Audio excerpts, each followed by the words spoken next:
Maligayang kapistahan po ng mahal na ina ng pitong hapis, Our Lady of Sorrows, dito po sa aming parokya ng simbahan ni San Antonio ng Pagua, Barangay Inarawan sa Antipolo City.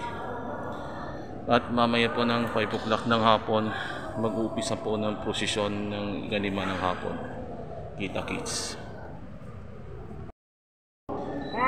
Gabayan po na natin ng mahalang birhen ng pitong hapis, ina ng pitong hapis o Our Lady of Sorrows. Salamat Inang Maria, pagpalaing kanarawanan natin kasama ng hinapis ng Panginoong Kristo.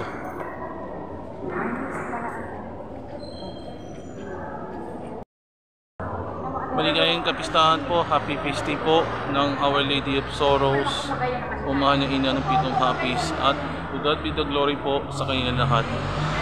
Pagpalain nawa ang Diyos.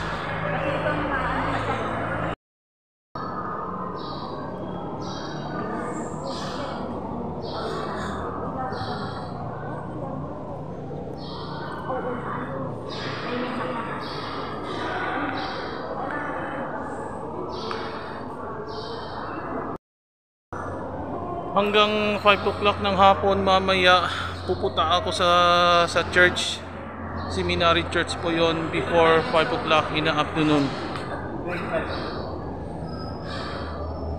Pasensya na po, ipanalangin natin ang mahal ng birhen ng pitong hapis at gabayan natin ng may kapal. Ciao, si Brother Rans Arcis ito.